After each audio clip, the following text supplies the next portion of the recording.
Senator Lapid is recognized. You may proceed when you're ready, sir. Salamat po, Sergeant Officer. Ipapalo up ko lang po yung tanong ni Senator Lacson kanina. Yung pangalawang deliver nyo sa 125 million, kung linagay nyo sa kaha, sabi nyo, binigay nyo yung 80 kay La Chica, kay Colonel, nasaan napunta yung 45 million? Kanino nyo binigay? Sa aming vault pa po yun, Your Honor. Nung kinuha nyo yung 4 na bag sa bangko, nakita ba ni Vice President Sara yun? Binuksan mo sa harap niya? O hindi na, diniretso mo na kay Colonel La Chica? Pagkuha ko po ng pera sa bangko, inilagay ko sa bag, Your Honor. Dinala po namin yon sa opisina po namin at doon po nilagay ko po sa aking extension office, Your Honor. Hindi mo linagay sa vault? Yung first withdrawal po, Your Honor, yung 2022, hindi na po nailagay sa vault, Hindi, Your yung Honor. pangalawa. Sabi mo, naibigay mo kay La Chica yung 80. Yung 45 million, saan mo linagay? Sa Kanino mo aming- binigay? Ginilagay ko po sa aming vault, Your Honor. Then, after po, na-release ko po yung first release ko na 80 million plus. After mga 1 month po, Your Honor, nag-submit po sa akin si Security Officer La Chica, Your Honor, ng Fund Utilization Report, Your Honor. At saka, may dala na po din siyang Object of Expenditure, Your Honor, na yun ang binabasihan ko po, Your Honor, ko, na i-release ko po yung remaining pera, Your Honor. Yun nga po, at marami rin po nagtatanong, pero hindi ko itatanong kung sino yung piatos, kung anong alias. Sabi nga po ni Senator Risa Ontiveros, may kapangalan siya, may ka-birthday pa siya. Meron din pong sinabi yung prosecutor na may 2 lapid na nando doon. Papasalamat po ako kung totoong lapid yung kamag-anak ko po kasi. Sabi po kasi ng tatay ko, basta lapid kamag-anak ko.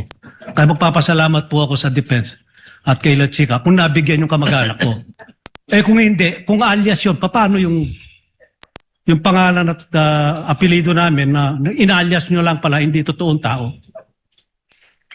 Your Honor, yung mga documents po na yan ay galing po sa Security Officer, Your Honor, na si Colonel La Chica, Your Honor, na itinalaga po ni Vice President, Your Honor.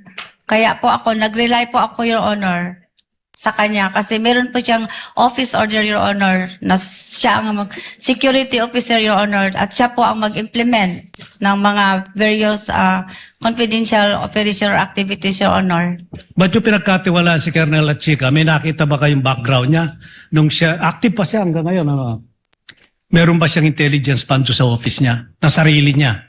Kasi karamihan ng mayor, local official, military, police, army, navy, may mga intelligence fund po yan. Siya ba meron bang sariling intelligence fund? Hindi ko alam, Your Honor. Hindi mo inalam? Hindi ko alam, Your Honor. Ayun lang po. Maraming salamat.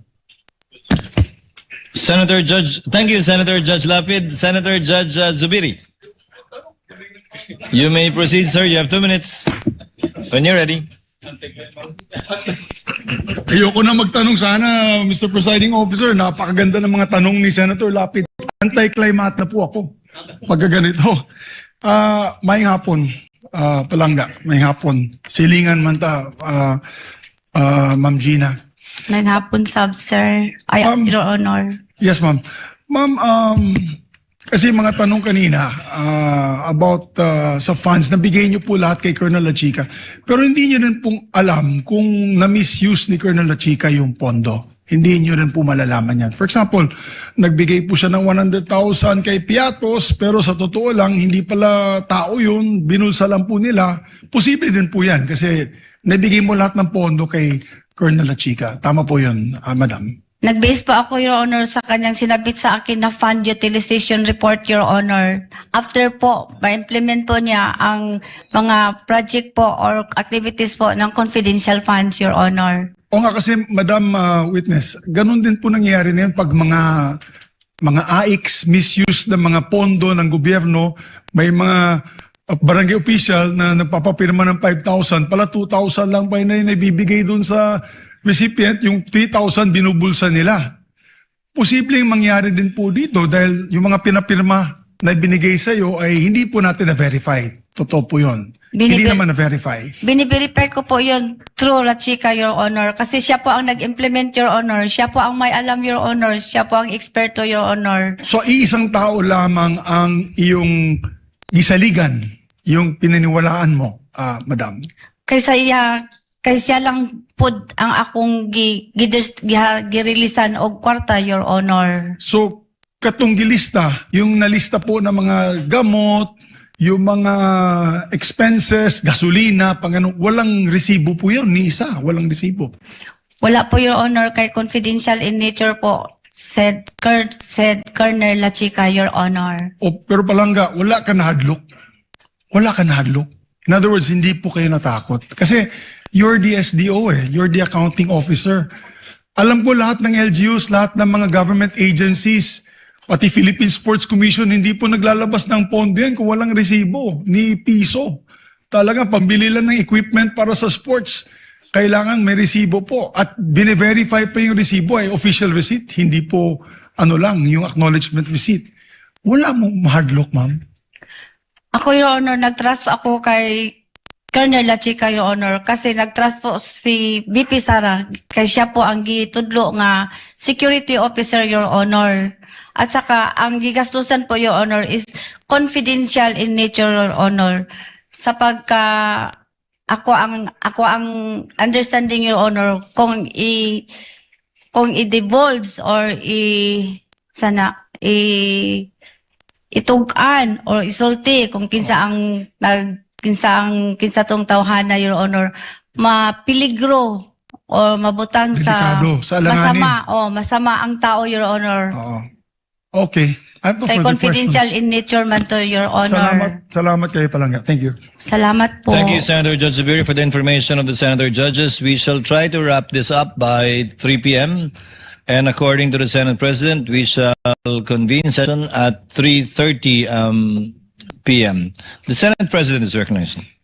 Thank you, Mr. Presiding Officer. Magandang hapon muli, Ms. Acosta. According sa joint circular, kailangan pag nagsubmit ng liquidation report, kasama doon yung documentary evidence of payments. In this case, in acknowledgement receipts. Doon sa apat ninyong liquidation report, bakit po walang mga documentary evidence of payments? Bakit po walang acknowledgement receipts?